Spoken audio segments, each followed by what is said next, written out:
4, si Chef Sanji ba muli ang magluluto patungo sa kanilang tutu na inaasam? Nako, parang napaka-importante dito yung magiging positioning ng ating dalawang mages. Parang nagkapalit muna sila ngayon ng mundo. Kasi Super Prince yung normally gumagamit. But because of that Kufra din, Oheb dito is magpo-purify for this game. Makikita na natin ang continuation ng ating Best of 7 Grand Finals. Match point na ba? Ang tanong ay pumunta na tayo sa casters. Ano nga ba matutuloy? Tutu nga ba or tuloy-tuloy na panalo para sa Onyx? Pasok muna tayo on to our game number 4, Sonic Philippines laban sa Team Liquid Philippines. Nakakakilig makita, no? Itong si Sanji at si Super Prince na nagpapalit-palitan lang ng mga heroes. Sila kasi yung living exception sa rules. Alam mo yung mga immortal, bawal mo lagyan ng yan eh. Bawal mo lagyan ng rules sa buhay. Tama naman, masyado na sila malakas para sa mundo ng mga tao. At ngayon sa pagiging immortal or the quest to immortality, makikita natin against all odds, it's all about the execution of the player itself din, Midnight. Oo, it's Brusco rito. Mainit na naman.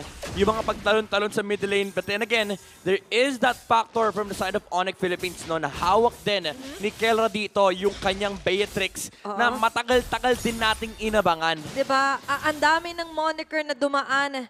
And now the Golden Goat na nga lang din, road to championship, the road to the eventually titulungan na makuha muli. Pero para sa Team Liquid Philippines, meron kasi ditong parang more on the Big Four title yung gusto nila makuha, madagdagan yung selyo dun. Oo, no, marami-rami sa kanila mga miyembro ang nakakuha na ng titulo ng MPL Philippines at gusto nila itong madagdagan. Oh! Para madadagdagan ata ang buhol ni Brusco! Oh! First blood kagad, Carlito makakakuha nun. And guess what? Sanji, nag-iinit na naman. Pinapainit ang kusina. And ready magluto with the arrows. And may kasunod pa na nakuha din sa mid. Pero dito sa may bandang baba naman, palitang Oheb and Kelra. But going back, Midnight here onto Sanji Selena. Nakakadalawa na si Sanji. Kaya pala auto-approve kay Sir Buritz. Oo naman, batik talaga yan. Actually, kahit sino nga sa dalawang ito, Super Prince at Sanji, okay na okay. Oh, wait lang Sisimulan na rin at Team Liquid Philippines yung unang parang na laban. At si Sanford ang umaabate. Sa sobrang hot na hot, si Sanji na nga nagsimula. Maganda yung forward march dito nila Sanford, preventing anyone na makasilip man lang sa pagong. Alam mo, at this point, kapag ganyan yung early start ng Team Liquid Philippines, magre-request talaga ng item yung Onyx dito mula kay Athena. Ibigay mo na yung shield namin. Mamaya, ayan, nagkakasma ako. Pero kidding aside though, para dito sa TLPH, more on the early talaga pag may Selena kayo, di ba? Kailangan gumana agad. Oo, ako alam ko yan. Alam mo naman, isa tayo sa mga kinapipitagang Selena user ng Pilipinas. Oo, pag ako naka-room tapos naka-Selena ka, di pwedeng wala tayong ganap sa buhay. May mabibigyan di ba? Yan speaking of ganap, gaganapan ata ito ng Team Liquid.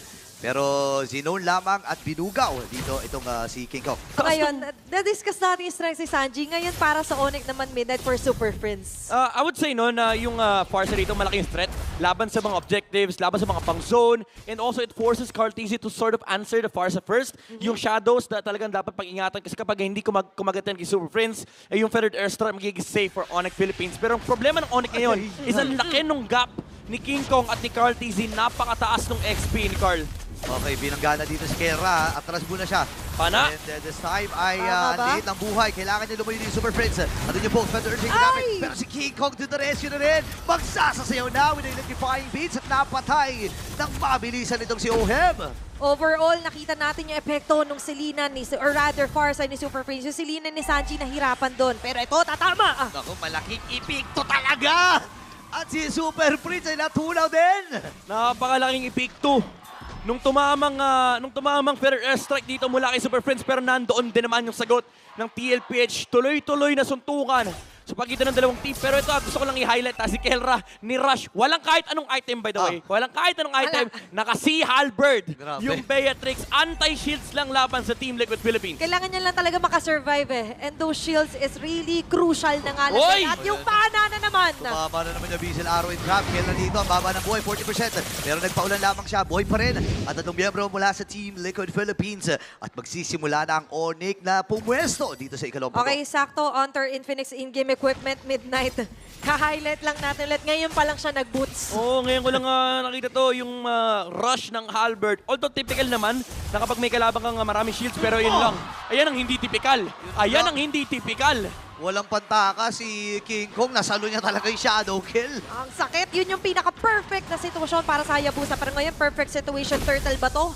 Para sa Team Liquid. Oh, libre na kasi nahawakan na ng Liquid Philippines dito. And unfortunately for Onyx, nasa gold lane side yung Turtle. So, hindi rin ganun kadali tumulong for Onyx Philippines kasi naka-ready rin naman si Oheb in case na lumaban dito yung Onyx Philippines. So, tuloy-tuloy lang yung pag-snowball dito ng Liquid Philippines. Carteezy, constant invades against King Kong. Plus, hindi mahihirapan si Oheb ng humabol. Pero sa ngayon, kita mo si Sanford! Sanford! O yun na, pumasok na. Nagamit na yung Venice Rage.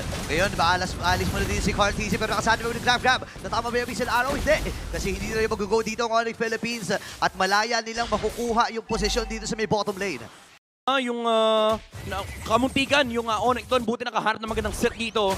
Si Brusco, huminto eh. Huminto yung laban para nagliparan yung tatlong members dito for either side. Yeah. Pero nakakaharap naman ng trade dito yung Onyx Philippines so far. Pero naiiwan si Oheb, naiiwan si Oheb sa kusina. Kumbaga, nakakakuha man sila ng tore, pero what they're not expecting was that si Oheb ay malaya. Pero dito, hindi malaya sila, Kirk. Kinahabol-habol nila Sanford. Okay. King Kong. Na-force yung flicker ni Kirk dito habang andito yung mga dash. Mula sa kanya, tumama na naman yung Abyssal Arrow. Ang lala. Galing kay Sanji. Ibang klase talaga to. Grabe, gusto niya lang naman maglaro. Aray ko po.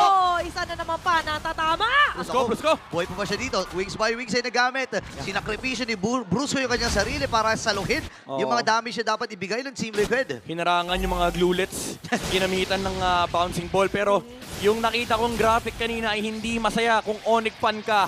2,000 yung lamang. Kaya Oheb. Oy, Oheb! Ito po nga, parang lugi ata. Oheb! Oh my goodness! Saji. Napatay si OM 1v1. Pero dito lang reinforcement mula sa Team Liquid Philippines. And Onyx Philippines ngayon ay sisilip lamang. Ibibigay ba nila si Kirk? Parang yun na nga ang magiging desisyon. 3 laban sa isa. Mapamatay si Kirk. Team Liquid Philippines, 4K gold din na. As much as napakaganda ng attempt na yun from Keller, namatay din naman siya. Pero kahit paano pinakita niya, kaya niyang patayin yung Harit, pero may tinamaan na naman ng pana. Ayan, pumasok na si Carlito. Andito yung mga pana. Carteezy, ladies and gentlemen. Ngayon naman Sanji! Naku, sila sa Esteban. Pero mamatay din sila mula sa kamay ni King Kong. Pero hindi pa tapos ang laban. Grabe. Ang dami nangyayari dito, Midnight. Ayaw. Pero na nga ba yung dapat nating mas tutukan doon? Ayaw magpa-analyze. Feeling ko play-by-play na ako ngayon. Lahat i-play-by-play na lang natin.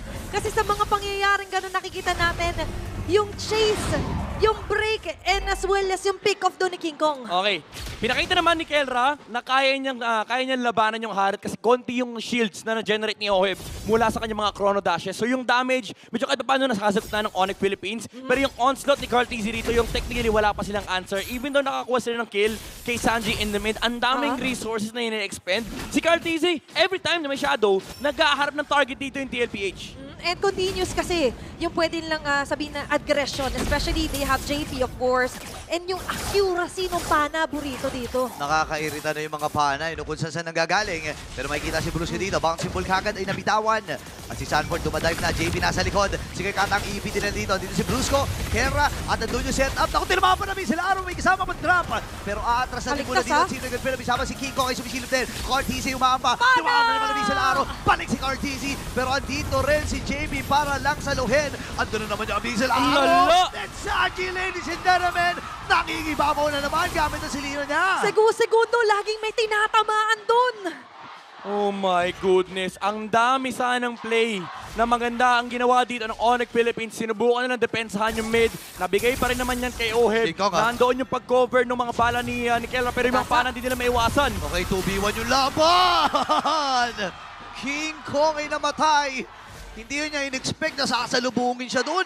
Ang daming incoming attacks dito para kay King Kong. May dashes ka man, pero ang hirap iwasan, ang lagkit sa feeling. Literal stampede kasi kahit anong anggulong panggalingan ng TLPH, meron silang pang-aabutan. Yung drive ng Baksha, yung shadow si Carteezy at yung mga pana ni Sanji. And aside from that, hindi rin sila malaya.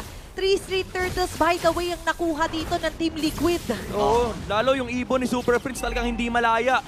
Baka liwala yung kanta kasi hindi makalabas yung Onyx Philippines dito. Ibong may layo lumipad. Kaso paano ka lilipad sa sitwasyon na yun? Ang daming tumatama sa'yo. Oo, ang dami nang hunting sa kanya. Para ka naglalaro, alam mo yung duck, tapos may baril-baril. Yung mga laro ng mga personal computer.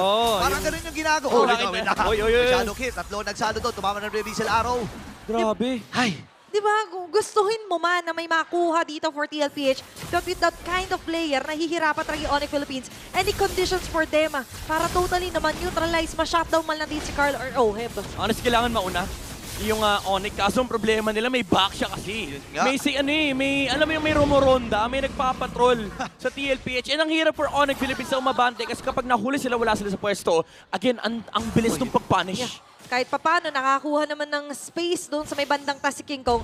So in terms of the jungle naman, kamusta ba tayo sa ating in-game equipment? Ayun, medyo malaki yung kalamangan talaga ni Carl TZ. 2,000 yung lamang niya against King Kong. Pero ang kinaganda naman for King Kong, no, medyo makakahinga siya ng konti. May konting recovery. Nandiyan na yung kanyang Holy Crystal Starlium combo. Pero again, yung Joy Hayabusa matchup, alam naman natin, medyo Hayabusa favored yan.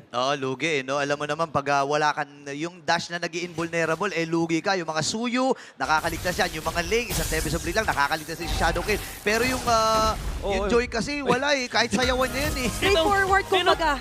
Diretso yung lakad! Pinagsaluhan. Bumalik pa. Kiniskis pa yung ulo sa pader para di siya makita ng Onyx. Medyo masakit yun Pero ngayon para sa TLPH, nabanggit na nga natin, on to the lead talaga. 10K gold lead, Midnight, hawak nila. May Lord pa sa may bandang baba. Dedepensa, kakayaning tumunaw. Okay, lalim ni JB dito. Ay lalabag niya yung kanyang revitalize para si Sanford. Dinazone lang yung mga miyembro. Pero tumama na naman niya Vincel Arrow! Grabe na si Sanji dito. Nakakuha ng kill ngayon. Parang ipitata dito ang team likod. Pero Carl! hindi nila matras. Pero mamamatay din si Brusco. Dalawa nakakanya patumba. Carl! Carl! Si Super Prince. Pero buhay pa rin ang Onyx. Buhay pa rin ang Onyx. Munti ka na. Nagkaroon pa ng shadow dito yung Hayabusa. Nag-iwan pa ng mga trap si Sanji. Buti na lang for Onyx Philippines. Patay nila si Oheb. Walang round 2 ng Zaman Force. Pero may minion pa sa mid. Pero baka ito yung round 2. Pana hindi tatama. Pero Dami, tatamaan ng gusto dito is going to be the mid lane turret. At katulad sa mga ang daming kailangan isipin din dito ng Onyx. Grabe. Umuulan na ng pana yung Enchanted Talisman ni Sanji rito. It's making it work for TLPH. Napakaraming traps, napakaraming pana. Dagdag pa natin dyan yung more damage from the Lightning Truncheon. And of course, yung Resonate din, dagdag problema. Sakit pa sa ulo. Tapos may cooldown reduction pa yan. Plus the Baby Kicks is doing it. Pero King Kong on to Sanji. Top lane. Tinanggap niya na. Pumflex na lang. Boss cooldown Oo, tinanggap niya na ang kapalaran para bang sabi niya, guys, ipagiganti niyo na lang ako. Hanggang dito na lang muna ako. Pero still, a shutdown is a shutdown. What we cannot deny, TLPH is still leading dito sa game on number 4. Nawala siya sa kusina, walang ingredients Wala Sige na, wala ko lulutuin Wala Wait lang parang ang plano ata dito ng Onyx Philippines ay simulan na pagbagsakin yung Torres sa gitna. Pero sabi ni Carl TZ, unahan! Pero naunahan ata siya! Makakakuha shadow out. Si Kurt dito ang baba ng buhay. 30% na lang. 15 seconds pwede magkabol. Pwede natin habol yung Super Play. Sapang cycle na ay. Grabe si JP, dumadrive by Grabe gulong laban sa ibon. Matatakot ka talaga dun. Wala, mabilis yan. May acceleration yan. Napakadaya niyan Aapakan lang yung kasi. Ngayon, TLPH. Hawak na naman nila yung Lord Pit. Medyo mahirap to for Onyx Philippines to reclaim considering na ang kalaban nila dito, hindi lang yung jungle, hindi lang yung Lord, yung mga pana na naman ni Sanji. Yung chances ngayon na makasingit ang Onyx ay meron pa rin naman. Pero mas mataas yung chance dito na makapang-backs out ng TLPH. And as we've mentioned, it's going to be a free Lord for Team Liquid. Pangalawang Lord ng laban na ito makukuha ni Carl TZ. Grabe yung JP Patrol, men. Iba yung JP Patrol. hindi makalapit yung Onyx Rumuronda si JP. Alam mo yung ginamit na nga lang yung trap tsaka yung pana pang burst ng Lord para mas mabilis. And then si JP, pinabato ng plato yung Onyx. Oo, parang siya si Leo laging at your service.